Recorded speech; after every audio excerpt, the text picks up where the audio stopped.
Welcome to the Long Road, Joel and Christy. I'm Joel. And I'm Christy. What are we doing today? Today we're going to talk about how much we spent on groceries in 2023.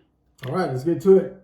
I was watching a video the other day from C. Mindy Mom where she was discussing what the USDA recommends as a budget for somebody on a thrifty plan.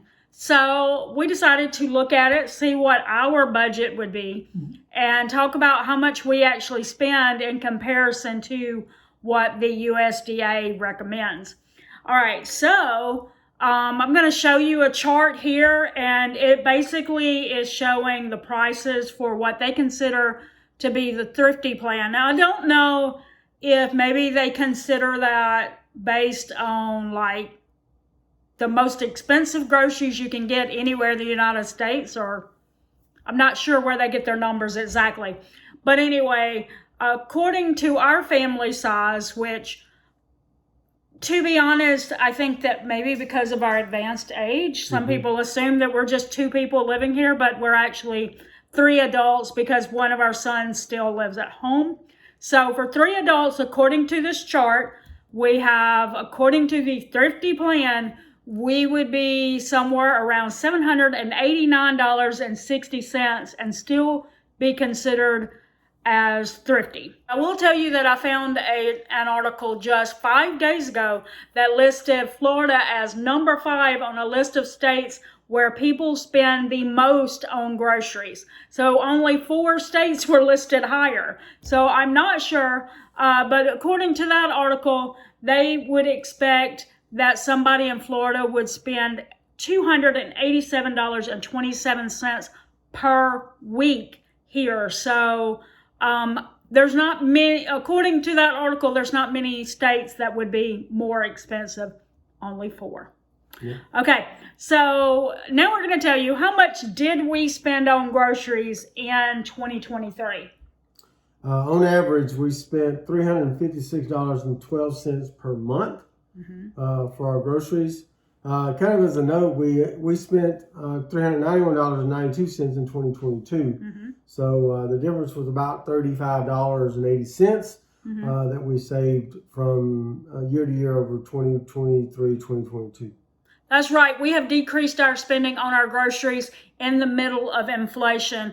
And so we have shared tons of videos about meal planning and grocery saving tips, and they are all going to be of help to you if you are looking for ways to save money on your groceries.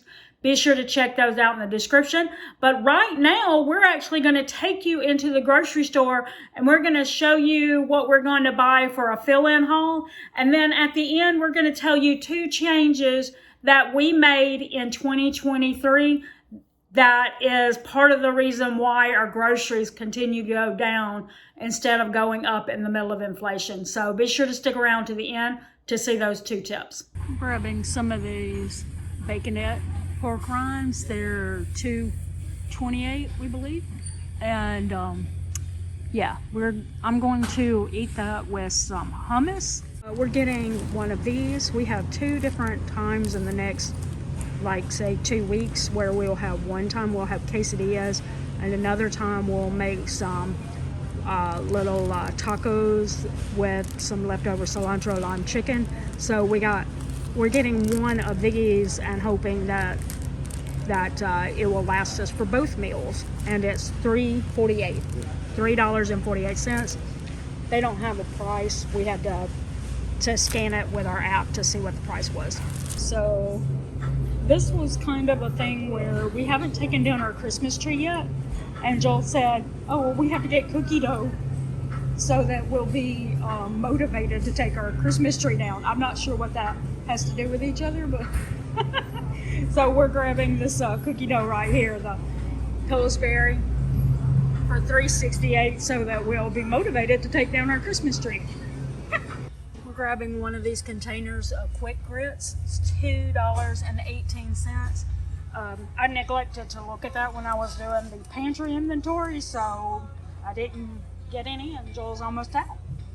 We also got Joel some Italian sweet cream, and that was $2.98, I think. We'll put the price right here on the screen because Joel said he don't remember what it was. He thought it was $2.98. $2.68. $2.68, yay, not as bad as he was. All right, and I'm grabbing this bunch of bananas right here.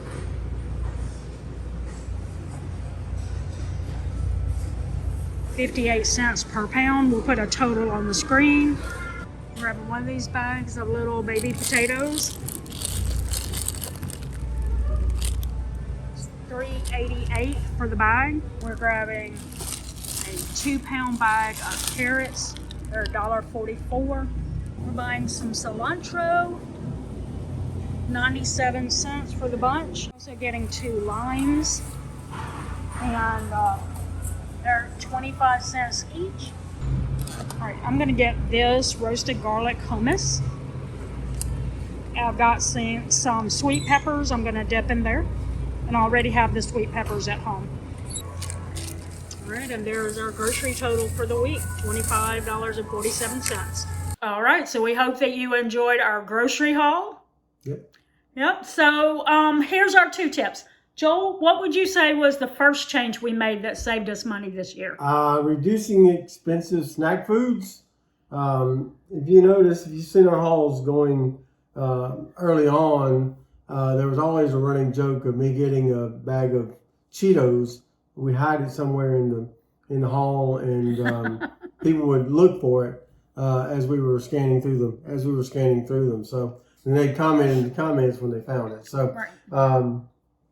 And so we went to Boston last year, and we took snacks with us. When we came back, we had snacks left over, and so after we finished those snacks, I didn't buy any anymore. So I haven't bought Cheetos since last April. So yeah, reducing those expensive snacky foods will help you cut down on your grocery bill. Yeah, I believe that Cheetos had gotten up to being like around $5 or so per bag. So just cutting that out was cutting out about $20 per month right there that we were no longer spending. The second change that we made, we didn't actually put that into place until around August or September. And that was what we had been doing was we would shop for a big amount of food on one week. And the next week we would just do a fill-in haul. And then the next week we would do a big haul again. So every other week, a big haul.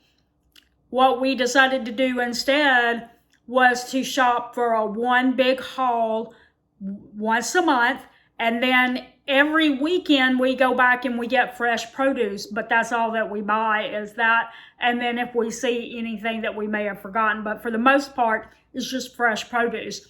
And because of that, I'm making a much more structured meal plan that is for a whole month. And while it is structured, it's still flexible because Joel has a flexible schedule at work. But because we're doing it this way, it saves me from, like, I'm able to think on bulk items, things that I can buy, and then when we go back for those fresh produce things, we buy very few ingredients. Sometimes, as you saw in this grocery haul that we just did, we'll walk out having only spent $25. And so because of that, say we go in and we spend $2.50 at the beginning of the month, then we go back and we spend $25 every week for 3 more weeks. That's only adding $75 more. That's $3.25, and we're well under that $3.50 or so that we have as our average. So doing that per month is actually keeping us, from spending as much on those other weeks. And then, and as a nice bonus to that, is I don't have to meal plan every single week. I do one meal plan a month, and then I don't have to redo a meal plan every week for the rest of eternity. It's just every month. So ask yourself if you need to buy as many snack foods as you have been buying, or maybe if you could buy a less expensive snack food. Like as you saw, we bought the 1 bag of pork rinds. that was like $2 and something, as opposed to the bag of Cheetos that would have been $5 and something. So could you maybe buy a less expensive one, or a generic one, or maybe you don't need as many as you buy and you could just cut out a few, you know what I'm saying? All right, and then the other thing is, if you shop weekly, maybe consider trying to shop for a big haul every other week like we were doing, and then just going back for fresh produce on the other week. And then if you've done that, then maybe consider trying to go for 3 weeks or a whole month and see if you can get the benefits of not having to shop as often, and on top of it, having a little free time added to you because you don't have to meal plan and go grocery shopping for a big haul every week. So those are the 2 tips that we have for you in this video that has made a huge difference just in 2023. And remember, we have those other tips that we have been doing well before 2023 that has also been keeping us from spending more money despite inflation. So be sure to check those out down in the description. All right, so drop us a comments below and let us know how your grocery shopping went in 2023.